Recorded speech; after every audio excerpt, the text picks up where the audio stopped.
We all come to pray, but we're back for warriors, keeping the whispers away. In suits and in skirts, we're the rebels you say, talking about life and dreaming of a different day. On the back row we stay, in the back we don't sway, just let the sermon flow. We're on the back row. It is time for another episode of the Cultural Hall. It is me, Richie T. I do the episodes, and then I find people to do them with me. And this one, it's Verlin. He's the news wizard. We say Verlin the news wizard because it sounds like Merlin, who was also a wizard, but of a different kind. Welcome, sir. Thank you very much. I often wish I had the magical powers of Merlin, but it's obvious I don't. Your shirt, we were talking about it right before we started recording, and people need to find us on YouTube and subscribe. Smash the subscribe button. That's what people say. Your shirt, I think my grandfather had that shirt. Now, normally I'm teasing you as far as age goes. Yeah. Your shirt genuinely just brings happiness to my heart. That's great. This is the typical summer North Carolina shirt. Because it's like a rainbow color, and then what is that? It's not seersucker, but it's like a seersucker, isn't it? Yeah, it's very similar to seersucker. Yep, exactly. Yeah. My grandfather. Yeah, so it's cool. It's cotton. It's made for being out in the heat and humidity. Although I am obviously not in the heat and humidity right now. This is not my normal studio background. No, you are the kids. You show up on the porch and you say, "Please take us in, sir. Well, please put us up for a couple nights." That would be the case. Brilliant accent, by the way. You should try out for Oliver. Well, more. No one's ever asked for more before. The grown-up Oliver. The grown-up Oliver. Yeah, so normally we're right now camping at one of our children's homes. Mm-hmm. However, my wife's in-laws are in town also. Your wife's? So they are, hold on. Your wife's? My wife's parents, my in-laws. Okay, I was going to say your wife's in-laws would be your parents. Would be my parents. Yeah, That's correct. Yeah. My wife's parents are in town. Susan's parents are in town. And so we gave them the room that we're using at my son's house. Okay. And Susan and I have decamped to a local hotel establishment. Wow. So, yeah, for a few days. Fancy. Oh, I don't know about fancy. You got Hilton Garden Inn is fancy. Yeah.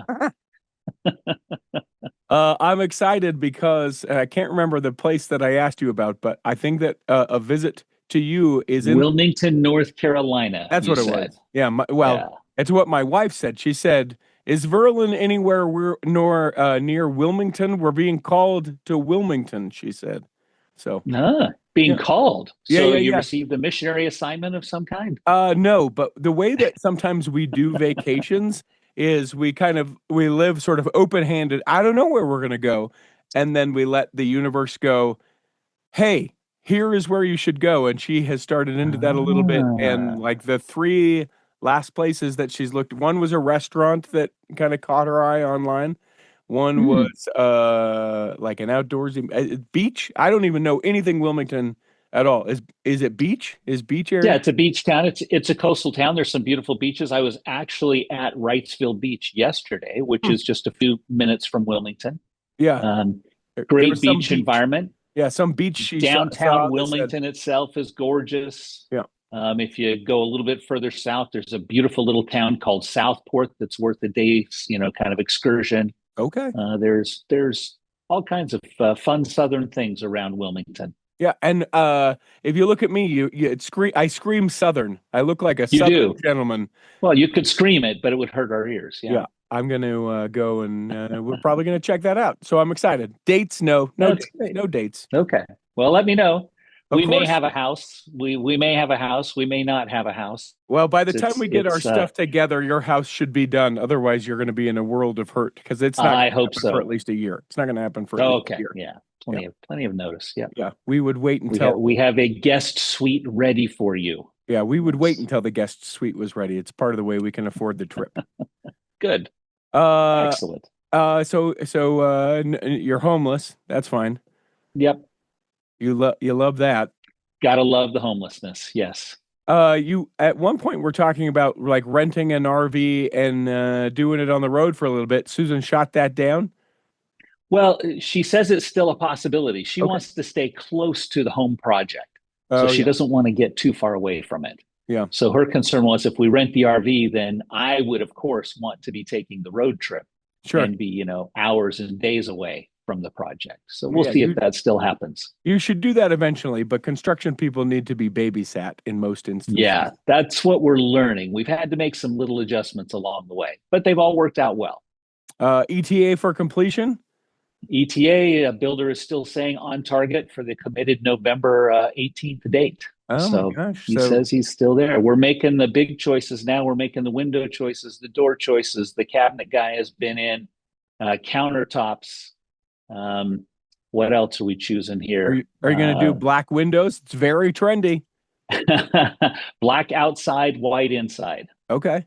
You are doing Yep. it. Good for you. That's the one And thing we my have wife's lots of glass and lots of windows in this house. In fact, there was one huge picture window at the front of the house.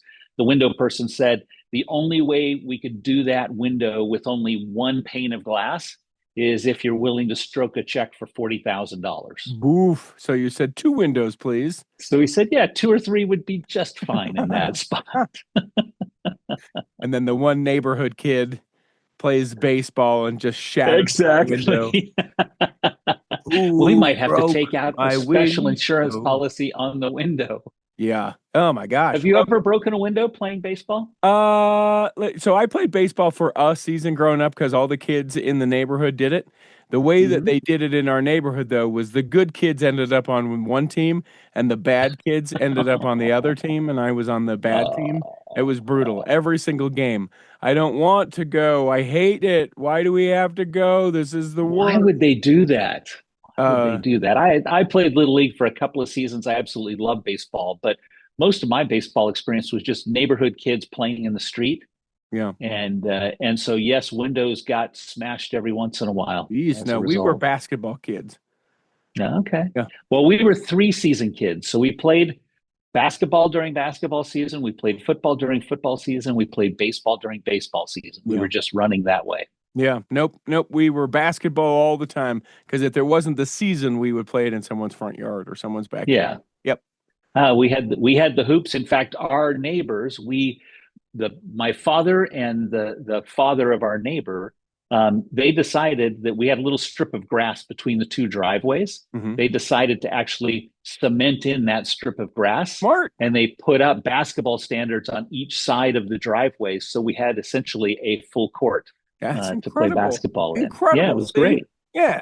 Yes. It was great. That's doing it right. That's building That's bridges, right. building concrete bridges. Other than that, anything new, anything exciting?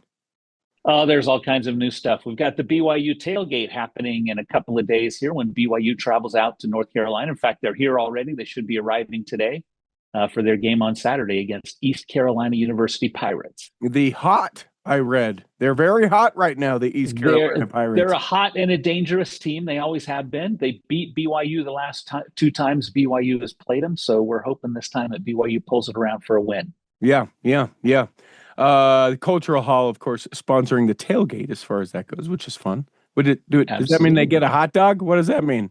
That means you get North Carolina barbecue. Oh, okay. So it's North Carolina barbecue, all kinds of games, all kinds of booths. Just a good time to hang out with thousands of BYU fans before the game, and then a short walk from the tailgate itself up to the stadium to hopefully watch the BYU Cougars win.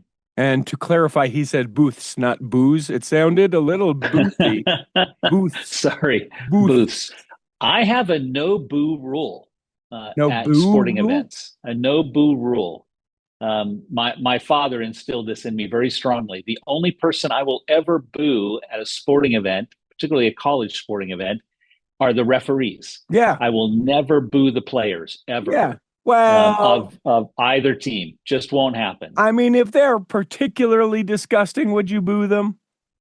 Yes, there's one team I have booed, and that's Coastal Carolina. For those that remember, Zach Wilson, famous play, the defense of Coastal Carolina tackled Zach Wilson after he threw a pass. And then as he tried to stand up to to continue the play. They kept pushing him back down, and then a guy finally sat on him, and no penalty was called. Yeah. So that's the only booing I've ever done. Yeah, I would boo for bad behavior, but I tend to reside the same way.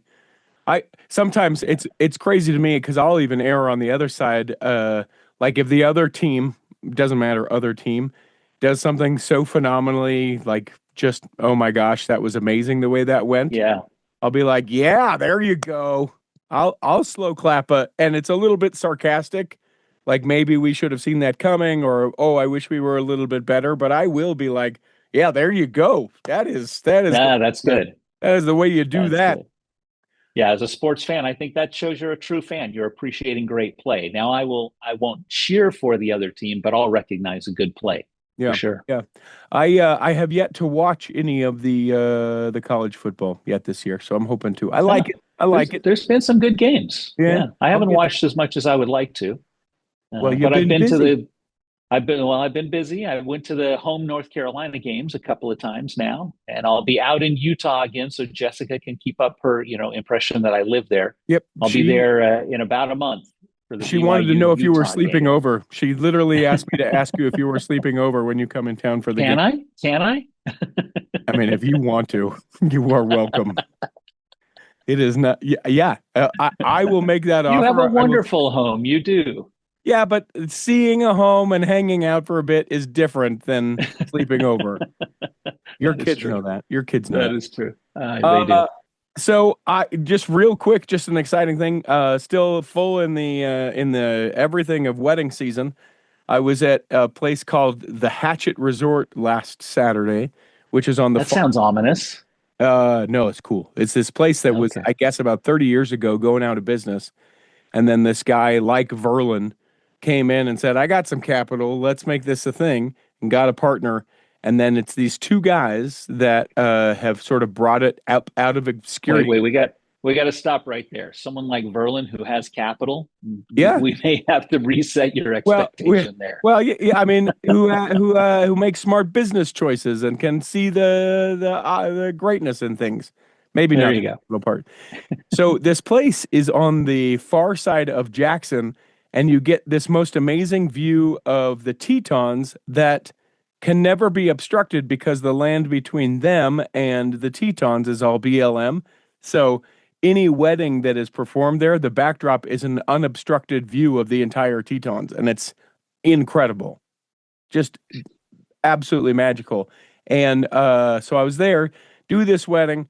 They didn't, when I went and plugged in, the power to play the music and all the stuff, the restrooms, that is the porta potties that were out in the kind of grass area, also were plugged in to the same outlet. And if you know anything about power, there is a certain amount of amperage that is needed for anything. And my system doesn't draw a considerable amount. It's loud, but doesn't. No. Right? Yeah. So anytime that the bass dropped, the lights in the tent went lower. And I was like, guys, this is not going to work. We need to figure something out. And it wasn't when someone flushed in the restroom. That no. Although probably yes, but it was a thing where I just was like, you guys do events here all the time. I don't know how this has never been an issue before. Maybe you don't always have the restrooms here. Whatever the thing is, this is not going to work, and I'm going to need you to kind of resolve this. And I felt like everyone was like, oh, here comes this guy trying to be this thing. And I was like, no, I'm not trying to be anything. I am the most unassuming, let's be cool with everything sort of like character, but also I'm going to need enough power. So when I tried to talk into a microphone, it shut the whole breaker down. Oh my gosh. I just was like, this is not going to work. So that was the hecticness of that. But I just booked another wedding in Wyoming. It may need to be the best DJ in Utah and Wyoming. I just booked a wedding at Grand Targhee. Oh, nice. Yeah. Beautiful spot. Yeah. Yeah. It is a resort up there. We're going to be doing a karaoke after party where it's the whole thing. Fun fact, I'm not going to say how much, but it's the most I've ever charged for a wedding ever before.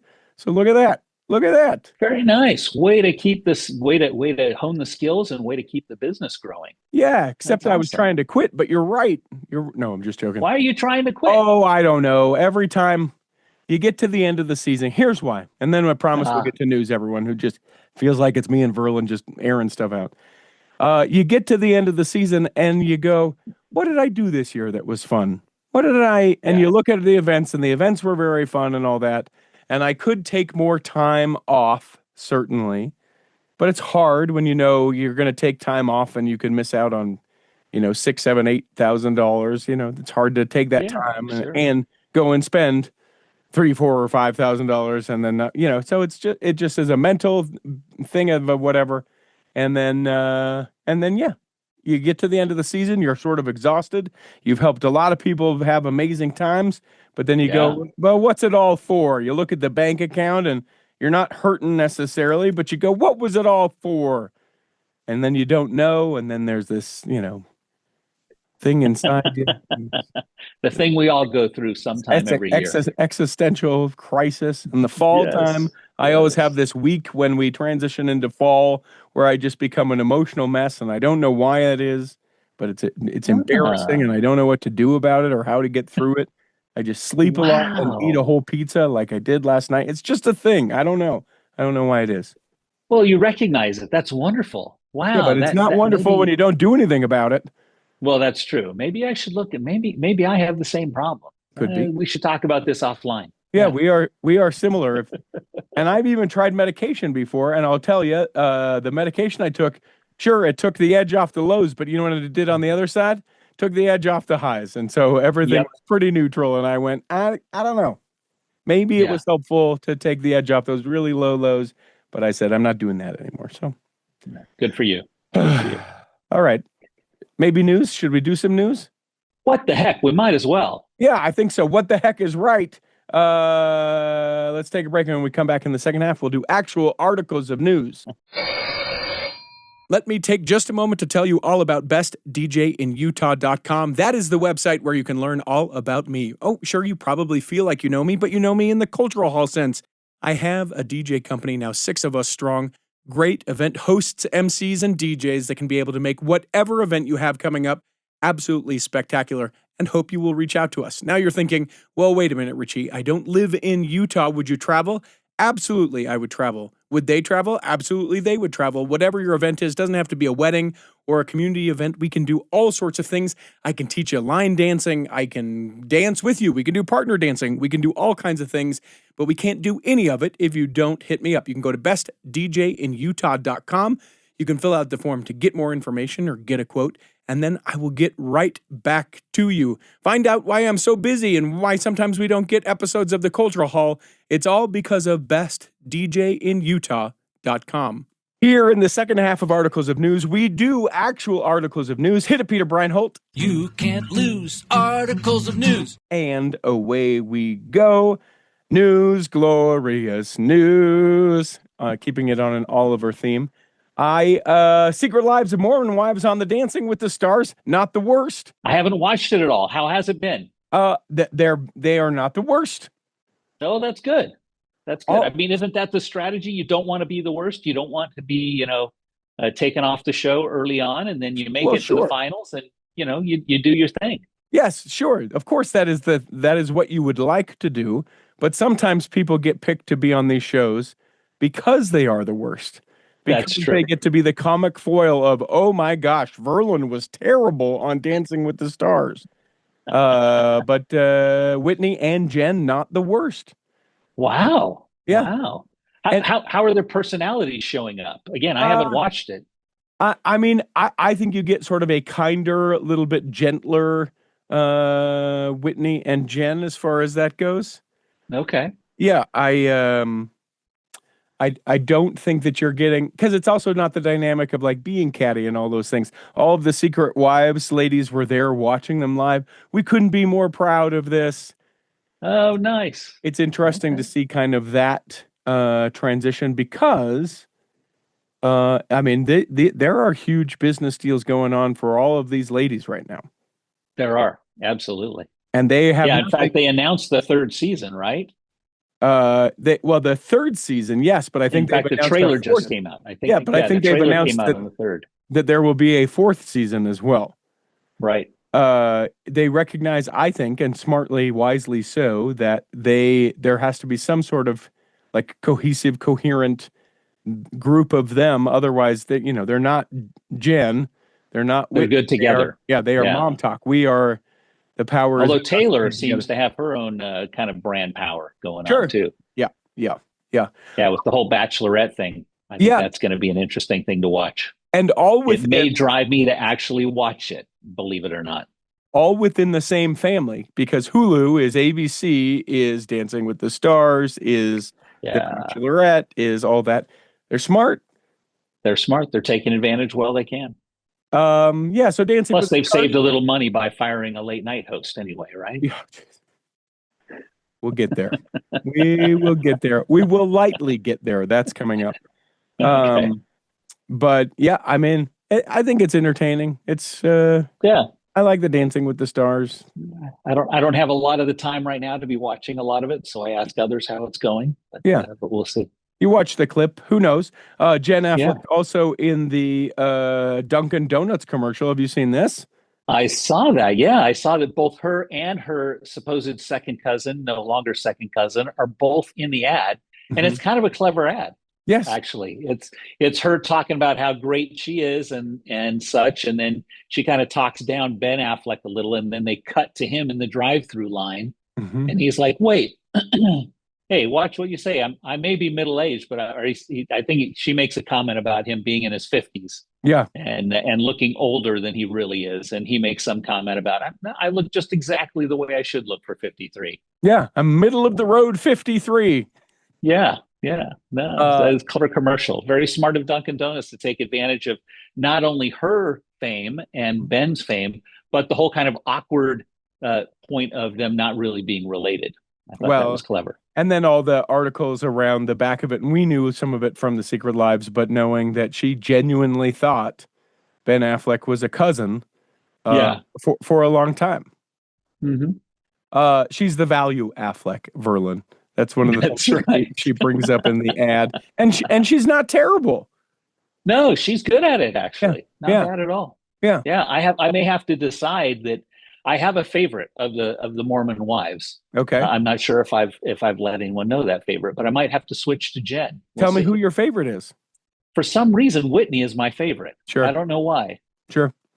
I get it, because you're a little sassy. What do you think? You're a little sassy. Is that it? A little bit of an outcast. Maybe so. Good for these gals. I don't know that it's going to last forever. My wife and I, funnily enough, were talking about whether we thought Zach and Jen were going to last because of his sort of control things that you see in the first season and insecurities, and he's trying to rally. There's lots of posts. That's what it sounds like I'm supportive of her, and you hope that they do. I don't ever want someone's marriage to not work out. But if he's truly as insecure as portrayed in the first season, as she continues to become in commercials on these shows and all that, I can very easily see that being like, peace out, we're done. I'm not putting up with this. Yeah, it'll be interesting to see what their future lives and careers look like. But yeah, we've got another season, another couple seasons of Secret Lives. And I know the Real Housewives of Salt Lake City, little jealous of it. That's what I've heard. I've heard a couple of interviews, and they certainly say things that would lead you to believe they're a little jealous of how big the Secret Wives have blown up. Yep. And here I am talking about Secret Wives again, and my nieces are probably listening to this and just cackling, laughing that you've forced me to do it again. Well, and I'll tell you what. So at that same wedding that I did over the weekend, there is now a swig in the Kansas City area, and everyone that was from out of town, the things that they knew about Mormons were that we drink large amounts of soda and have these sweet, delicious treats. And that's, it was interesting to hear them talking because they didn't know that I was or that I wasn't Mormon. They were just sort of talking about it. Came up when I said I drove up from Salt Lake City, and they said, oh, yeah, no, that Mormons used to not be able to drink caffeine, but then they found a way to it. And now they drink a lot of it. So that's great. Well, Crumble Cookies, on the same theme, Crumble Cookies has shown up in the Kenan flag or the Kenan Stadium at the University of North Carolina. So when you go to a University of North Carolina game, you can now get your very traditional Merit's BLT, which, by the way, is the best BLT ever made in the world. Okay. And then you can pick up a crumble cookie to top it off in the second half. What makes it the best BLT? Because isn't a BLT just bacon, lettuce, and tomato? This is a magical BLT. They have the proportions just right, meaning tons of bacon, sure, a little bit of lettuce, fresh tomatoes on toasted, typically sourdough, but you can order other bread. Okay. And the right amount of mayonnaise. My gosh, it's heaven in a sandwich.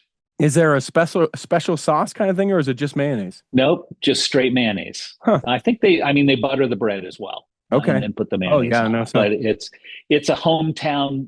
Merit's Grill has been there for years and years. It's a Chapel Hill kind of fixture, and they took it out of the stadium a couple of seasons ago because the rent had gone up so high. The guys at Merit said, we're not going to pay that rent, and the fan base went nuts, and so they're back. But yeah, it's a magical BLT. Nothing better than watching fall football, BLT in hand, and enjoying an afternoon at Kenan Stadium. That sounds fantastic.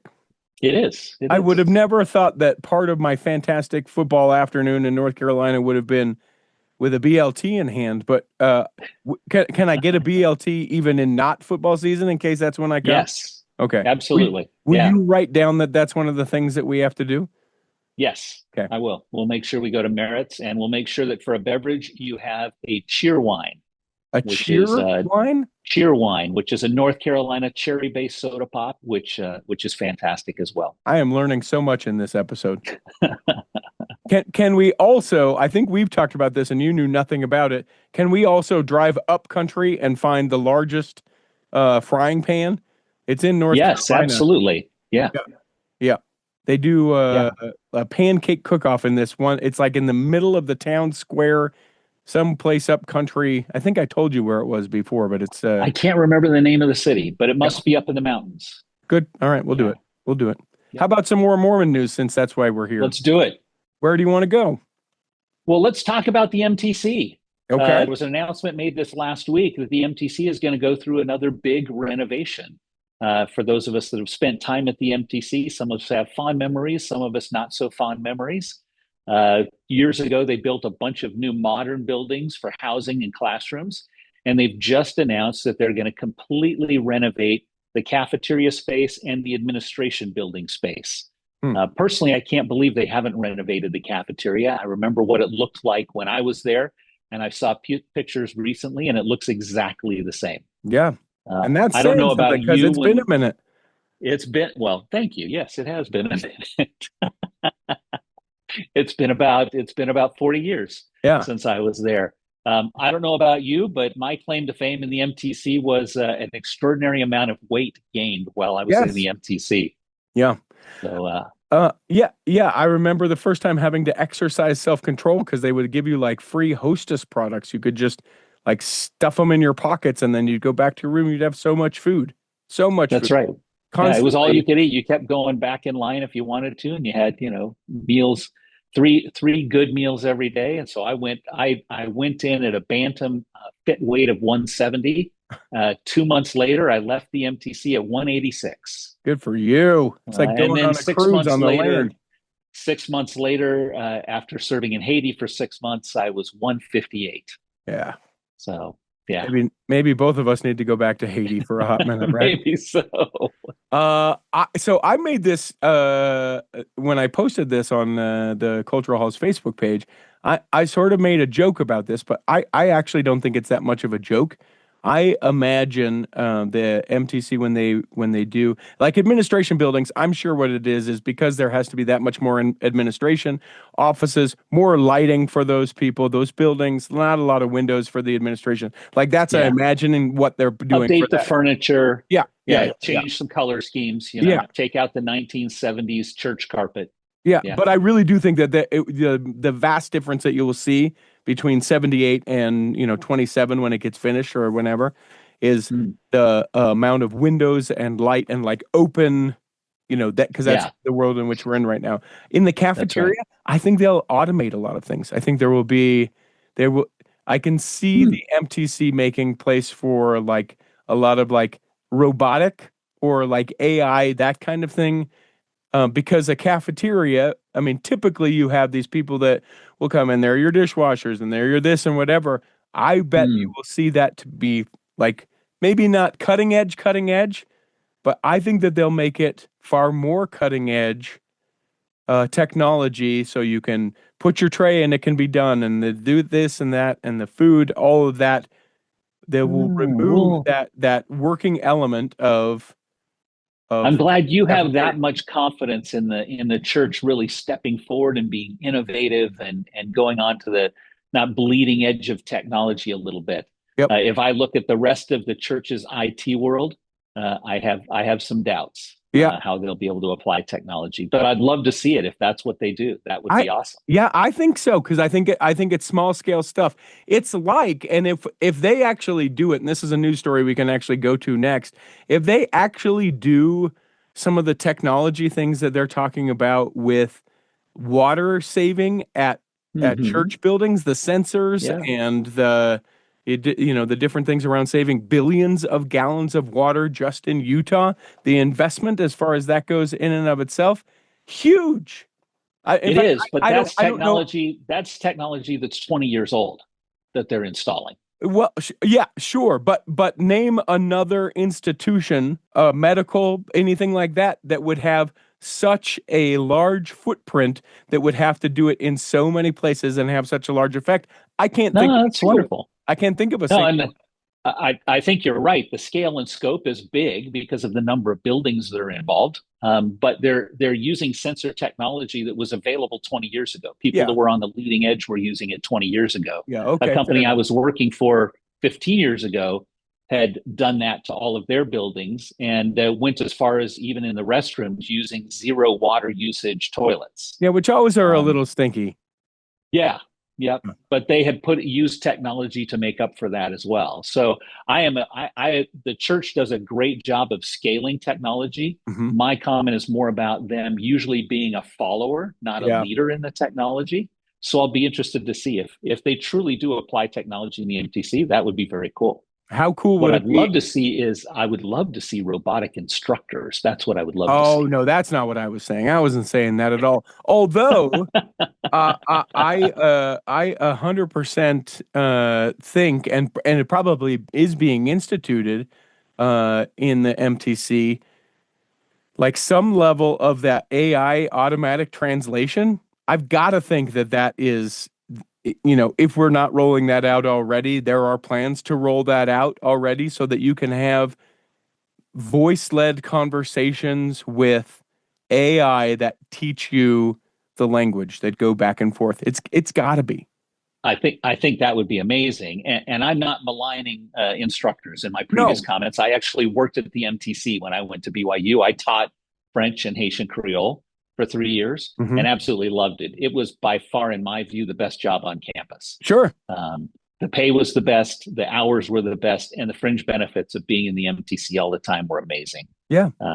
But I think you're right. I think there's wonderful technology that can be used, although they'll have to apply it very carefully because the whole intent of the MTC is speak the language you're learning. Mm-hmm. Don't do any live translating. Don't use any crutches. They want you to immerse yourself in the language 24/7 by the 48th hour that you're there. Sure. Well, and the technology, to Elder Gong's point of a couple of weeks ago, sort of removes the spirit or the human touch of it. But I do think that there could be some application for, if there are programs that are written where you're able to speak and then the thing says you rolled your R in a way that it will be difficult for people to understand. Try rolling your R differently. I mean, that is a one-on-one, perfectly prescriptive to how you need help language learning model that a teacher at an MTC would never have the time to do, never have the bandwidth to do. If you could sit in a room and be like, I think there's some great opportunity there. That'll be cool to see how they use it. But you don't think robots in the MTC cafeteria? Okay, well, we'll see. Yeah, we'll see. We should arrange a tour when it's done. Oh, I haven't been back. I would be curious to go back to see if it was. Me too. It was / is how I felt it was.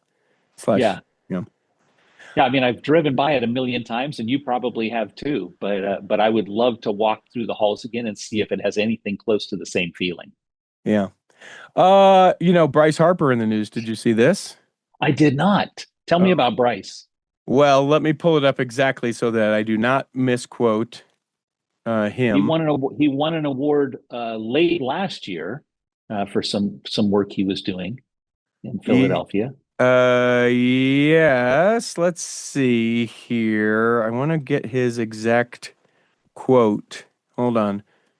Uh, so maybe I'm not going to be able to do it. Let's see here. It's pulling up. It's pulling up. I'm sorry, everyone. Yeah. This is entertaining I know. podcasting. I'm sorry. I'm sorry. I want to make sure that I quote it exactly because I think I sort of feel like Bryce Harper, a thing that I'll never feel like in any other way ever again because, well, he's really good at baseball and a millionaire several Yeah. times over, and I'm none of those things. But Bryce Harper, star of the Philadelphia Phillies, has doubled down on his remarks about the late Charlie Kirk. He had previously Oh. written on his Instagram story, quote, "If you want people to speak kindly about you after you're gone, then you should speak kindly while you're alive," end quote. After receiving backlash, Harper responded with a follow-up and quote, "And I stand by this now more than ever."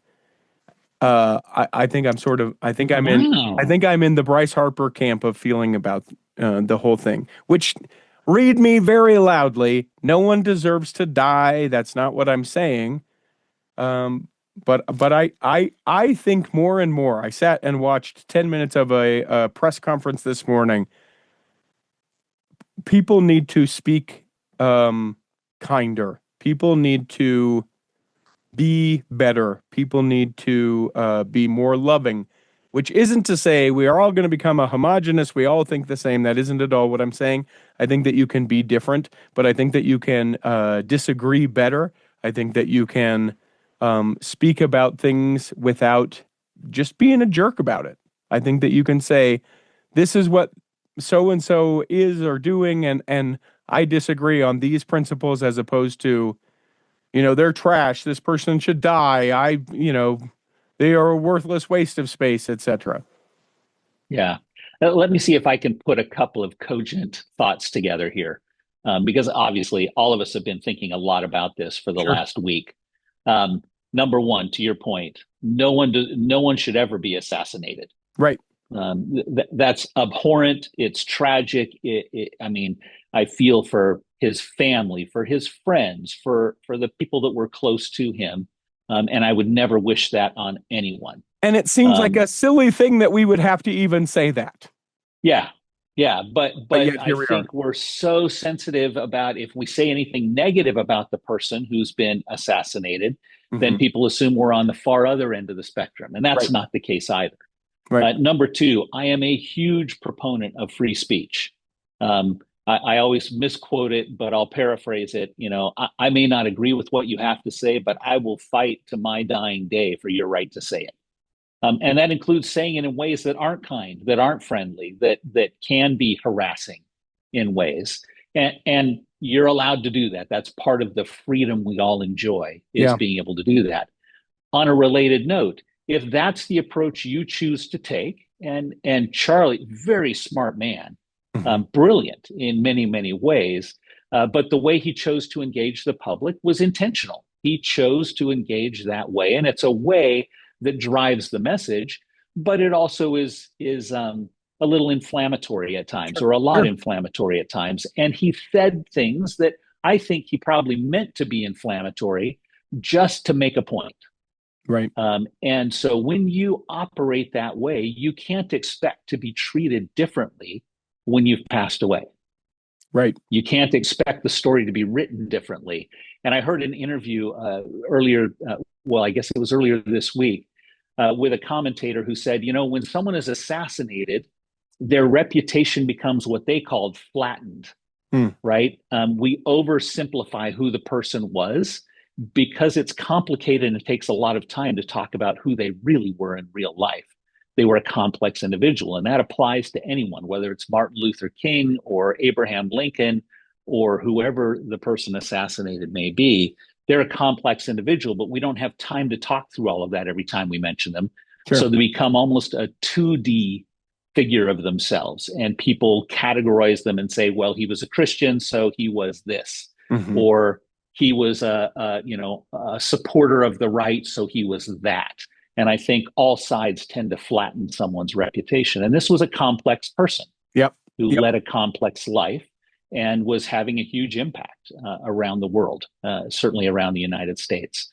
So his assassination is terrible, whether you believe what he was doing or not. My appeal, and what I've tried to force myself to do, is actually go and do the research and read what he really did. Watch videos of his content.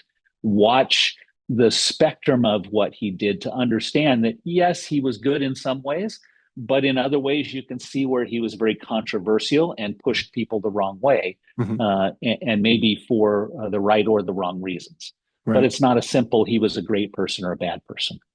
Well, and to that point, and you alluded to this very early on in this episode, Jimmy Kimmel, as we record, just yesterday, he's being released from it, and ratings not necessarily good, and I think late night TV is sort of a thing that, if we're being honest, is a thing that's going away. People don't need late. Yeah, it's not the same. It's not the same. It's not 5 channels. And most of us don't watch it late at night. We watch the clips the next morning on YouTube. Yeah. Yes. We aren't gathered around one of 3 channels, and you have to make your pick or record the other guy or anything like that. I think it's no longer Johnny Carson and Karnak, with one of the best skits of all time. If you want to watch some fun video. Oh, so fun.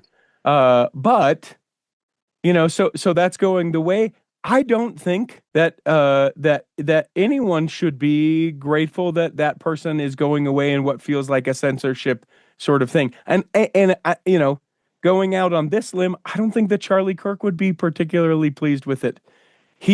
I was reading about, South Park. There was supposed to be an episode yesterday, I think, because things are just a little bit tense right now. And they said it's because the episode wasn't ready.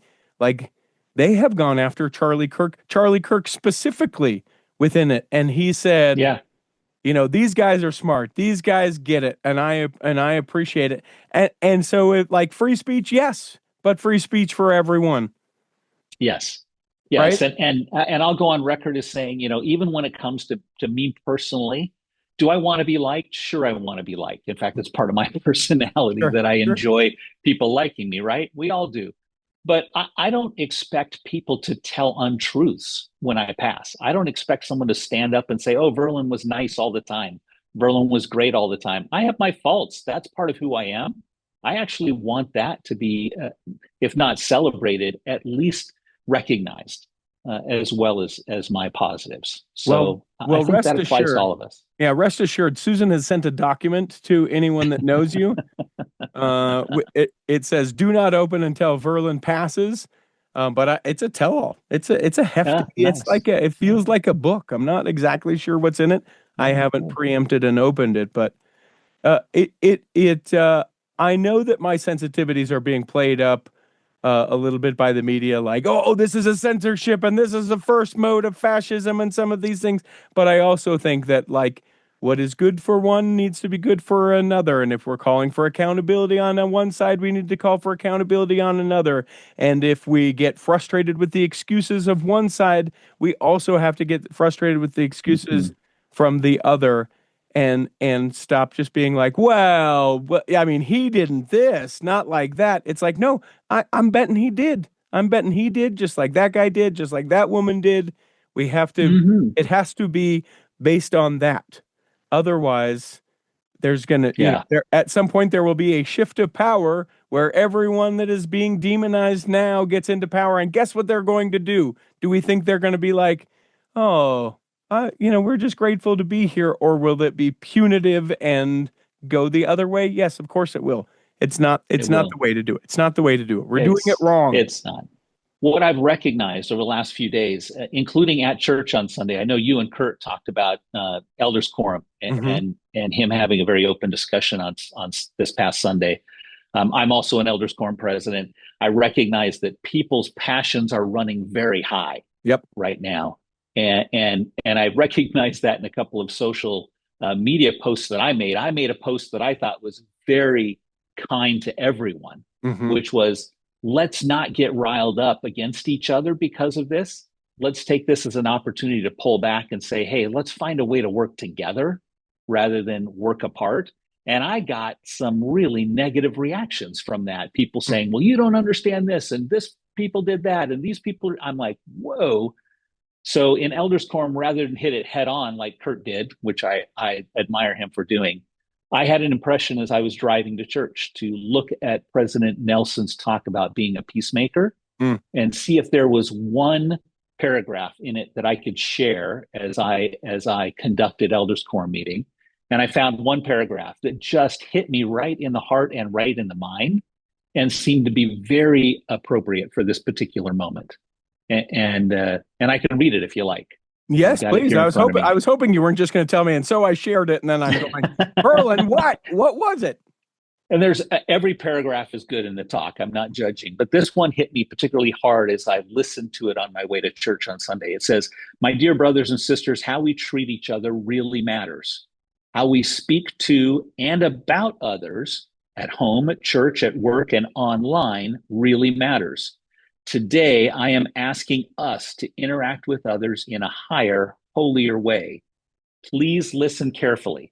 Now, when the prophet says, please listen carefully, yeah, geez, ears I pay attention. Go. Please listen carefully. If there is anything virtuous, lovely, of good report, or praiseworthy that we can say about another person, whether it's to his face or behind her back, that should be our standard of communication. And I said, brothers, I believe this entirely, and sat down and let the teacher teach the lesson. But I think that's what we have to do in moments like this is peel ourselves off of the ceiling, remember who we are, take a deep breath, touch some grass, as some say, and follow President Nelson's advice and counsel, and look for things that are virtuous, lovely, of good report, and praiseworthy, and recognize those. Yeah. Well said. A couple other news articles. Sharon Eubank has a book that is out, and I feel like this sort of goes right along with what you were just saying. It is called "Doing Small Things with Great Love: How Everyday Humanitarians Are Changing the World," and it is. I love Sharon Eubank. Loved when she spoke in general conference. She's amazing. But some of the key points from this, and I'm actually going to read this book. So hear this as a recommendation of a book that you won't regret that you bought and read. Again, the name of her book is "Doing Small Things with Great Love." She talks about rethinking cash aid as part of this, right? Eubank, who was initially hesitant to give cash as a form of aid, now supports it based on research showing that most recipients use the money for defensible decisions. She emphasized that giving cash restores a person's ability to choose, which is often lost in a crisis. Something I'd never considered before. If I'm having to go to institutions for anything, they are making the choice around me. But if I have the cash, I have the ability to choose, the agency to choose the better thing for me, and subsequently maybe the less better thing for me, right? Another thing that she talks about is the church's humanitarian efforts have moved from a centralized model to a decentralized one, with 24 regional offices now managing the majority of the work. Eubank's role has shifted to providing resources and evaluating best practices rather than direct management. How awesome is that? The way that I think that we're seeing things be of greater use to the people that this aid is going to, because it's not a one-size-fits-all model. It is a what does your area need and what would be best useful for those people. Incredible. Yeah. Simple. And I've seen this in reality because of Susan's calling. I've seen that the church is trying to do this. They have some missteps along the way. Sure. They're trying to figure it out. And areas now have to figure out a way how they engage with the local stakes and wards to actually support the projects that the stakes and wards see are of need, and not just the area. And then and I think that this goes kind of right along with what we were talking about, Charlie Kirk, and certainly the political discourse right now, individual responsibility. With governments pulling back from humanitarian efforts, Eubank believes that it's a wake-up call for individuals to get personally involved. She encouraged people to find a cause that they care about and take action. And you know what? I think that is the biggest difference. In the last 10 days, I have tried to find ways in which I can serve other people. And here's the thing, like today, for example, Verlin, this is how ridiculous I am. Hmm. This is a thing I'm going to do today, and I don't know how it will reflect change anyone's life or whatever, but I feel very compelled to do this. And maybe it's a simple little thing. When you get off the freeway by my house, there's this little diamond-shaped area where you're going left and you go east, and you go right and you're going west. Yeah. And The little island in the the middle of little the street island there has so much garbage on it and is overgrown and just looks terrible.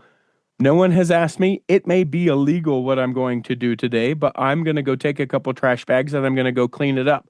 I don't think that I'm going to solve the assassination of a whoever, the political discourse over, or the whatever, but I have decided that that is something that I can go and do that will better the community in which I live. And so it is something that I'm going to do. And maybe it will matter some and maybe it will matter none. But the individual, like, hey, what am I passionate about, and doing something about it is where we're at. Mm-hmm. You're absolutely right. Oh, yeah, man, we can't anymore do nothing. That is where we I are can't at. think of a better example than the one you just shared. If everyone did that, imagine the impact that would happen. Heck, if 5% of the population did that, imagine the impact that would have. Thank you for doing that. That's a wonderful thing to do. I mean, I'll take a picture or two, but that's not why I'm doing it. It genuinely is just like a burning of a thing. But I think it could be something where someone goes, I care deeply about socks for homeless people. Mm-hmm. People's feet, I hate my feet getting cold, and I don't want anyone else to have their feet get cold. And so rather than, they're not going out and starting, footsies for the, homeless or whatever. And then it's an LLC and they have to get a 501c3 and they have to, it's not that. It can be, I hate my feet getting cold. I bought 100 pairs of socks and found people that needed socks and made a game out of it. You carry a half a dozen in the car, and when you see someone you think could need it, you hand it to them. Yeah. Right. What a great idea. Our local stake for the month of service, our Relief Society here in the Durham, North Carolina stake, put together what are called period packs, right? Hygiene kits for women around the world who are in underprivileged areas who may not have access to those materials. Mm-hmm. And my wife said, I'm going to help do this. Maybe, you can swing by afterwards and help me kind of clean up the tables and put the chairs away. And so I showed up after the activity. These women had put together 20,000 period packs. Oh my gosh. 20,000. Just a couple of hours of work of a bunch of good-hearted sisters who were having a great time while they were doing it. I could tell that when I showed up. Mm-hmm. And they had food and drinks, of course. They had to have refreshments. It's a church activity. Thing.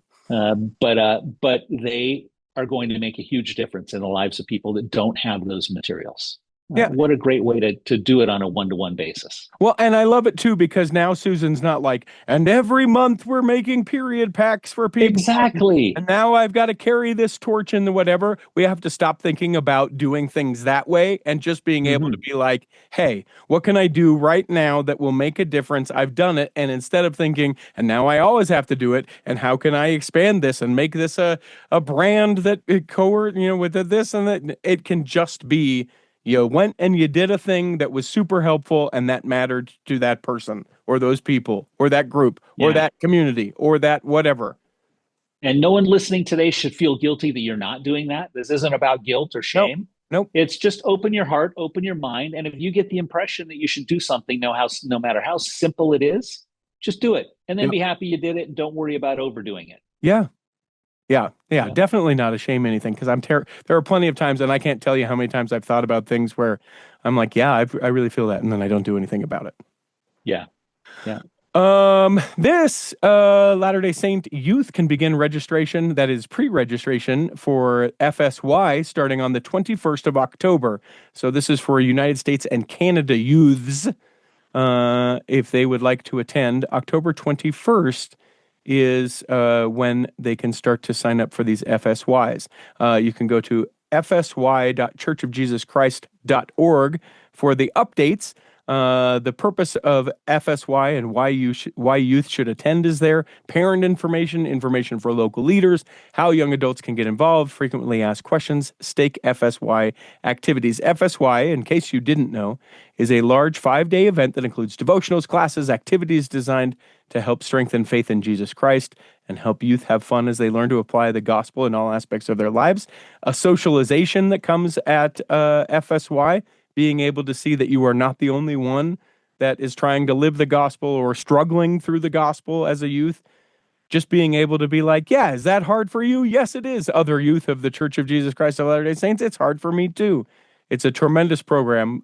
Used to be EFY, something that I wish that I would have done when I was a kid, but didn't ever do. October 21st is the date that comes. That's great. That's great. Do you want to do the push? Let's do Rainbow Push Feed. Let's talk about that. The Rainbow Push Feed. I'm This not is the Church of Jesus Christ and Reverend Jesse right. Jackson's Rainbow Push Feed. Yes. Yeah. This actually, I have a personal connection to this. Tell me. So from September 11th through the 13th, volunteers from the Church of Jesus Christ of Latter-day Saints and other organizations collaborated with the Rainbow Push Coalition, or RPC. This is the coalition that was actually founded by Jesse Jackson, the civil rights activist who was a presidential candidate for years. The service project on the 11th and 12th, they sorted through 70,000 pounds of food donated by our church, putting it into grocery bags. And then on the 13th, the food was distributed to over 1,000 families. Each family received 3 bags, including dry goods, frozen meat, and dairy products. And then some extra food was given to a nearby pantry. What was cool, I thought, was the Reverend Jesse Jackson actually came to the activity.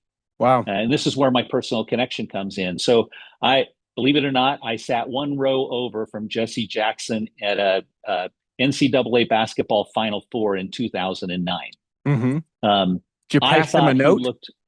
I did not. He looked so old and so infirm. And I shook his hand and said hello, but he seemed like he was on his last legs then.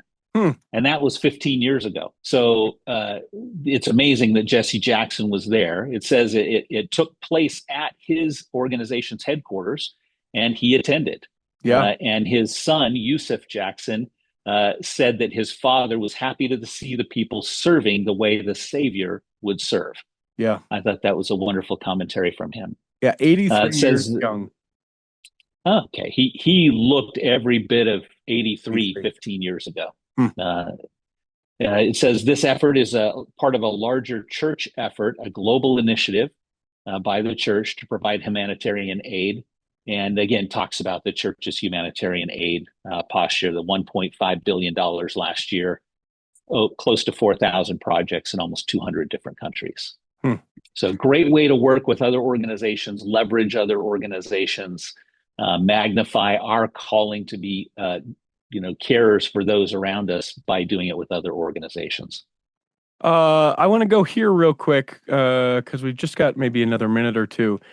This is another example of like one person making a difference. Claire McDaniel is this person's name. Both of her parents are educators. She's 18 years old, down in Farmington, New Mexico.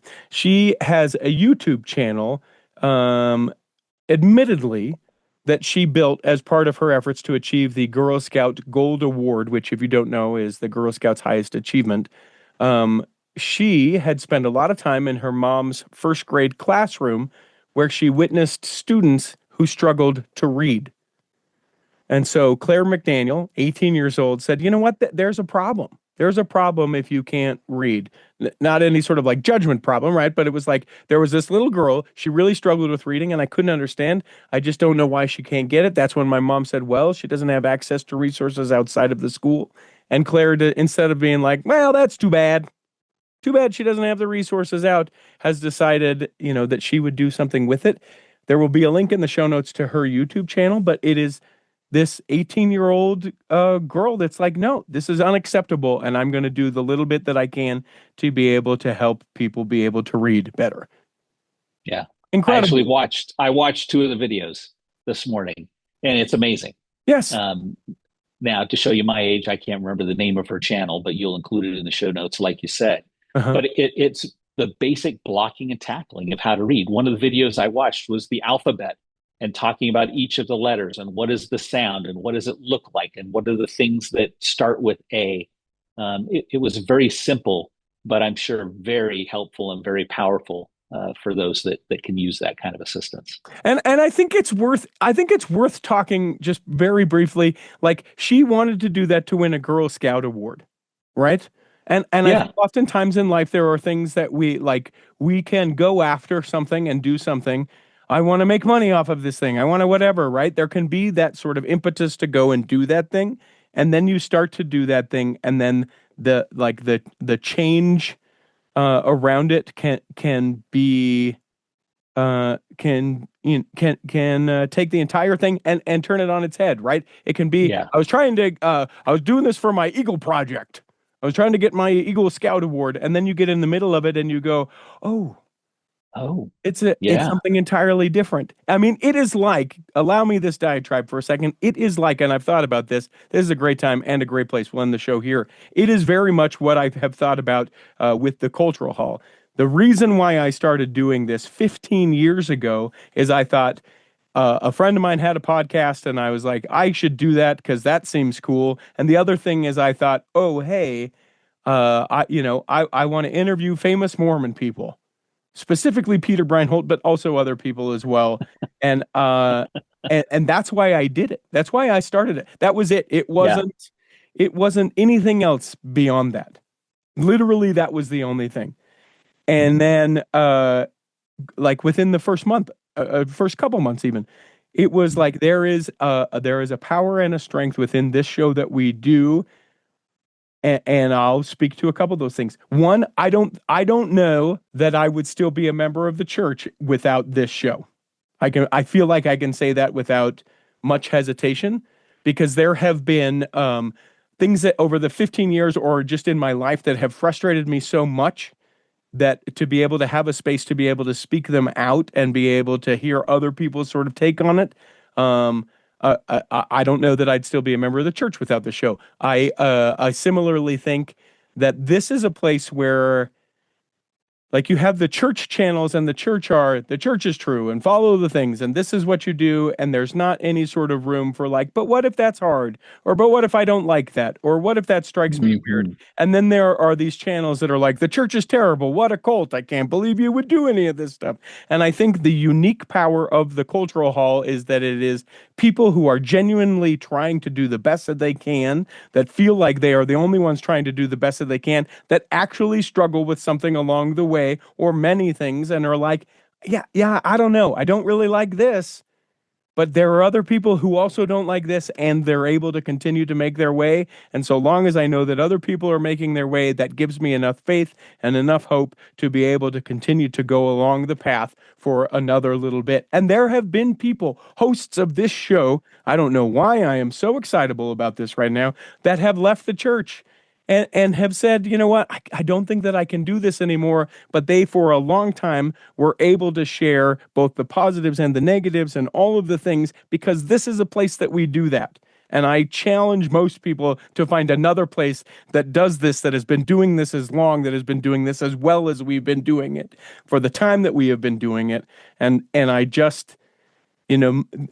numbers may dwindle a little bit, and we have these surges of things, and certainly that's part of with the effort and all that I'm able to do on my end. But this is a unique place that I challenge people to say, oh yeah, you know who else does that? I don't think that there's another place that does that.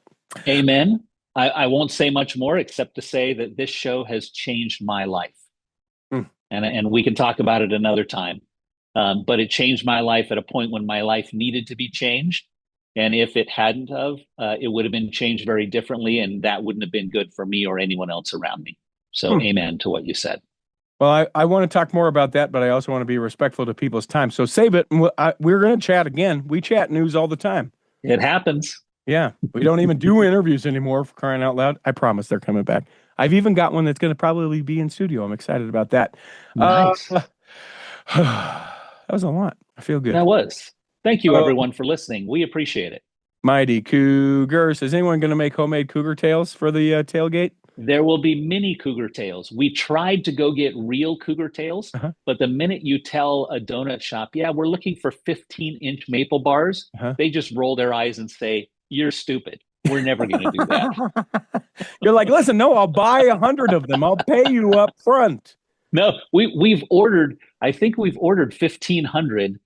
We're calling them mini cougar tails. The best we can do. How big are they? They're probably 7 inches. Oh, that's not even a cougar. That's not even a cougar tail. It's a cougar stump. I know. Yeah. That's why we're saying it's a mini cougar tail. But cougar stump only in Provo can you get the cougar tail. And my personal favorite, the chocolate cougar tail, by far. Sure. Yeah, because maple. I can do 3 bites of maple and I'm done. I can't do one. I think they're terrible. Ugh. Yeah, I think they're terrible. I love the. So we will enjoy them. And to think you could have been here, but you've got to make the money. Yeah, so I'm sure you're working this weekend. I'm going to Moab. Oh, nice. Yeah, Moab wedding. From the top of the mountains to the valley of Moab. That's this weekend. Hope that this episode has nourished and strengthened your body.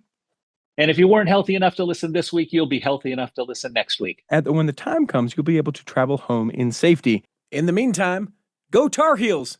Chris at Alpine Lakes Travel, Debbie Wanless, Chocolate Cake Bites Podcast, and the Tiger with a U will be saving a seat for you on the back row of the Cultural Hall. Save me a seat, it's sure to be neat on the back row. We really gotta go on the Cultural Hall show.